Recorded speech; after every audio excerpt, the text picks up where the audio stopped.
ప్రతిఘటన టీవీకి స్వాగతం. క్షణక్షణం మీకోసం. కేంద్ర ప్రభుత్వం అనుసరిస్తున్న ప్రజా వ్యతిరేక విధానాలను నిరసిస్తూ దేశవ్యాప్త సమ్మెలో భాగంగా ఈరోజు మంత్రిలో సిఐటియు రైతు వ్యవసాయ కార్మిక సంఘాల ఆధ్వర్యంలో తహసీల్దార్ కార్యాలయం ముందు ధర్నా నిర్వహించి డిప్యూటీ తహసీల్దార్కి వినతి పత్రాన్ని అందజేశారు. ఈ సందర్భంగా బూడిద గణేష్ మాట్లాడుతూ కేంద్రంలోని నరేంద్ర మోడీ ప్రభుత్వం 10 సంవత్సరాల కాలంలో ఈ దేశాన్ని అప్రజాస్వామికంగా పరిపాలన కొనసాగించారని అన్నారు. కార్మికులకు కనీస వేతనం అమలు చేయాలని, 4 లేబర్ కోడ్లను రద్దు చేయాలని, రైతాంగానికి కనీస మద్దతు ధర చట్టం చేయాలని, సమగ్ర చట్టం తీసుకురావాలని డిమాండ్ చేశారు. ఈ కార్యక్రమంలో యూనియన్ నాయకులు బి వనజరాణి, సుగుణ, వడ్లకొండ రాజయ్య, చిప్పకుర్తి చందు, సింగారం, గట్టయ్యతో పాటు కార్మికులు పాల్గొన్నారు. లేబర్ కోడ్లను కేంద్ర ప్రభుత్వ ప్రజా కార్మిక వ్యతిరేక విధానాలు కేంద్ర ప్రభుత్వ ప్రజా కార్మిక వ్యతిరేక విధానాలు ప్రజా సంఘాల ఐక్యత ఉద్యోగ కార్మికుల ఐక్యత వర్ధిల్లాలి కార్మిక కర్షక మైత్రి నశించాలి కేంద్ర ప్రభుత్వ ప్రజా వ్యతిరేక విధానాలు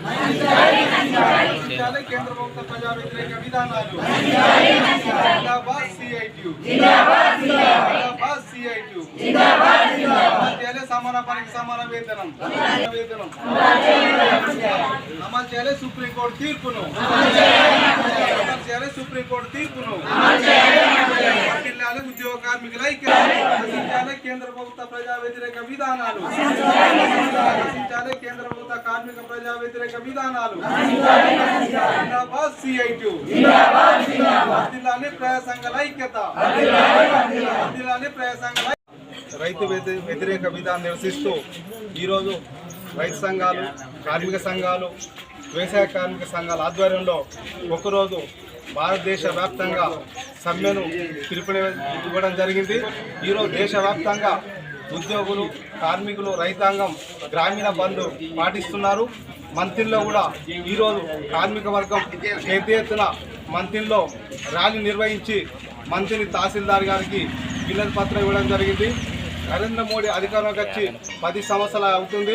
ఈ 10 సంవత్సరాల కాలంలో అనేక రైతు, కార్మిక, వ్యవసాయ కార్మిక విధానం అనుసరిస్తూ ఈరోజు కార్మికుల బతుకులు చిన్న భిన్నం చేసేటువంటి పరిస్థితి నెలకొంది. గత 6 నెలలుగా ఈ దేశంలో నరేంద్ర మోడీ ప్రభుత్వం అయోధ్యలో రామమందిరం పేరుతో రాజకీయం చేస్తున్న సంగతి కార్మిక వర్గానికి కానీ దేశ ప్రజలకు తెలుసు. ఈరోజు 10 సంవత్సరాల కాలంలో ఈ నరేంద్ర మోడీ కార్మిక వర్గానికి ఈ పని చేసిన ఉద్యోగులకు ఇలాంటి ప్రయోజనాలు చేసినటువంటి ఒక్క దాఖలాలు లేవు. రైతాంగానికి కూడా ఎలాంటి నిర్ణయాలు తీసుకోలేదు. ఈరోజు వ్యవసాయ కార్మికులకు కనీసం మద్దతు ధర, రైతాంగానికి మద్దతు ధర కానీ వ్యవసాయ కూలీలకు కనీస వేతనం కూడా అమలు చేయకుండా, ఈరోజు కార్మికులకు కనీస వేతనం అమలు చేయకుండా ఈరోజు కార్మికులతో వెట్టి చాకిరీ చేసేటువంటి పరిస్థితి ఉంది. ఇదో పరిశ్రమ రంగంలో పనిచేసేటువంటి కార్మిక వర్గానికి ఈరోజు 4 లేబర్ కోడ్ తీసుకొచ్చి కార్మికులు ఉన్నటువంటి కార్మిక చట్టాన్ని రద్దు చేసి ఈరోజు అప్రజాస్వామికంగా పోతున్నటువంటి పరిస్థితి నరేంద్ర మోడీ ప్రభుత్వం ఉంది. గత 6 నెలలుగా ఈరోజు కేంద్రంలో ఉన్న బీజేపీ ప్రభుత్వం అయోధ్యలో రామమందిరం పేరుతో రాజకీయం చేస్తూ ప్రజల దృష్టి మరల్చి ఈరోజు రాముని పేరుతో రానున్న కాలంలో వచ్చే నెలలో పార్లమెంట్ ఎన్నికలు ఉన్నాయి కాబట్టి ఈరోజు అక్షింతల పేరుతో ఈరోజు దేవుని పేరుతో ప్రజానీకానికి, రైతాంగానికి వచ్చే పరిస్థితి. ఈరోజు దేవుడు అనేది వ్యక్తిగత విశ్వాసం అందరికీ ఉంటాయి కాబట్టి దేవుని పేరుతో రాజకీయం చేయడం అనేది కరెక్ట్ కాదు. ఇది భారతదేశం లౌకిక ప్రజాస్వామ్య దేశం. ఇక్కడ అనేక కులాలు, మతాల వారు ఉన్నారు కాబట్టి ప్రపంచంలో అతిపెద్ద ఉపఖండం అని భారతదేశానికి పేరున్నది. కాబట్టి మెజారిటీగా ఒక హిందూ మతమే బలంగా రుజుతూ ఇతర వర్గాల మీద, ఇతర మైనార్టీ కులాల మీద ఈరోజు మోడీ ప్రభుత్వం నిరంకుశంగా వేరుస్తున్న పరిస్థితి. అనేక రాష్ట్రాల్లో కులం పేరుతో, మతం పేరుతో రాజకీయం చేస్తూ అక్కడ తెగల మధ్య వైషమ్యాలు సృష్టిస్తూ ఈరోజు విధ్వంసం అనేది జరుగుతున్నది.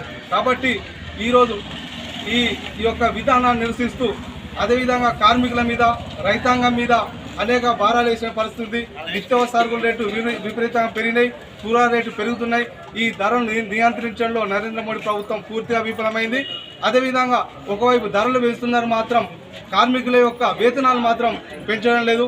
ఇక్కడ మున్సిపల్ కార్మికులు ఉన్నారు, అంగన్వాడీ కార్మికులు ఉన్నారు, అనేక ఇబ్బందులు పడుతూ కనీస వేతనం అమలు కాక వెట్టి చాకిరీతో ఈరోజు తమ జీవితాన్ని వెళ్లదీసేటువంటి పరిస్థితి ఉంది. ఇప్పుడున్నటువంటి కొత్త ప్రభుత్వమైన కాంగ్రెస్ ప్రభుత్వమైన ఎన్నికల హామీలో ఇచ్చినటువంటి హామీని నిలబెట్టుకోవాలి. కాంట్రాక్ట్ కార్మికులందరూ పర్మనెంట్ చేస్తామని హామీ ఇవ్వడం జరిగింది. కనీస వేతనం అమలు చేస్తామని చెప్పడం జరిగింది. కాంగ్రెస్ ప్రభుత్వమైన ఈ దిశగా అడుగులు వేయాలి. అదేవిధంగా పక్క రాష్ట్రం కాబట్టి ఆంధ్రప్రదేశ్లో మున్సిపల్ కార్మికులకు కనీస వేతనం 21,000 అమలు చేస్తున్నారు. పక్క రాష్ట్రాన్ని దృష్టిలో పెట్టుకొనైనా ఇక్కడ నుండి కాంగ్రెస్ ప్రభుత్వం మున్సిపల్ కార్మికులందరికీ 21,000 ఇవ్వాలని ఇంకా ఇతర సమస్యల పరిష్కారంగా డిమాండ్ చేస్తున్నాం. లేని పక్షంలో రానున్న కాలంలో కార్మిక వర్గం రైతులను ఉద్యోగస్తులందరూ కలుపుకొని పెద్ద ఎత్తున ఉద్యమం చేస్తామని ఈ సందర్భంగా తెలియజేస్తున్నాం.